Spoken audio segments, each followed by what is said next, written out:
السلام علیکم دوستو، پچھلے ویک ہم نے سمجھا کہ رمضان صرف ایک فزیکل ٹریننگ نہیں، ہم نے سیکھا کہ کیسے اپنی نیت، صبر اور زبان پر کنٹرول کرنا ہے۔ لیکن اب ہم ایک قدم اور گہرا اتریں گے۔ ویک 2 کا فوکس ہے انر چینج۔ رمضان کا اصلی مقصد صرف پیٹ کو بھوکا رکھنا نہیں بلکہ اپنی روح کو اللہ سبحانہ و تعالیٰ کے قریب لانا ہے۔ یہ مہینہ ہمیں یاد دلاتا ہے کہ غلطی کرنا انسان کی فطرت ہے، لیکن اس غلطی پر ٹکے رہنا ضد ہے۔ دعا صرف لفظ نہیں ہے، یہ وہ تار ہے جو زمین پر بیٹھے گناہگار کو عرش والے خدا سے جوڑ دیتی ہے۔ آج ہم بات کریں گے کہ کیسے اس مہینے میں ہم اپنے اندر کے انسان کو بدل سکتے ہیں۔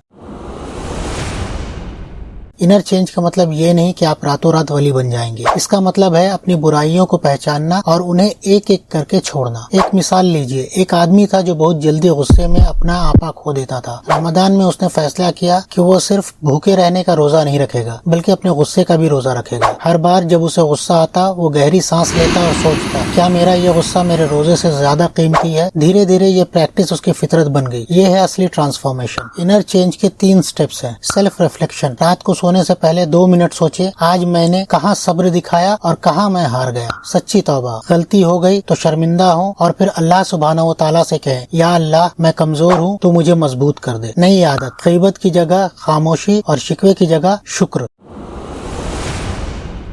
دعا ہر عبادت کا برین ہے۔ جب ہم روزہ رکھ کر خاموشی میں اللہ سبحانہ و تعالیٰ سے بات کرتے ہیں تو ہم اپنے دل کے سارے زخم اس کے سامنے کھول دیتے ہیں۔ سوچئے اس لڑکی کے بارے میں جو دنیا کی بھاگم بھاگ میں الجھی تھی۔ سٹریس، جلن اور ناکامیابی نے اسے گھیر رکھا تھا۔ ایک رات وہ مصلی پر بیٹھی اور صرف اتنا کہا، یا اللہ میرے دل کو سکون دے دے، مجھے بہتر بنا دے۔ اس ایک سچی پکار نے اس کے اندر کی بے چینی کو امید میں بدل دیا۔ توبہ کا مطلب صرف سوری کہنا نہیں ہے بلکہ واپس پلٹنا ہے، غلط راستے سے واپس صحیح راستے پر آ جانا۔ اگر آپ کا کسی سے جھگڑا ہے، کوئی گلا ہے تو اسے آج ختم کر دے۔ اللہ سبحانہ و تعالیٰ کے لیے کسی کو معاف کرنا آپ کی سب سے بڑی توبہ بن سکتی ہے۔ شکر ادا کریں کہ اللہ سبحانہ و تعالیٰ نے آپ کو یہ موقع دیا، کیونکہ کتنے ہی لوگ ہیں جو اس سال رمضان دیکھنے کے لیے موجود نہیں ہیں۔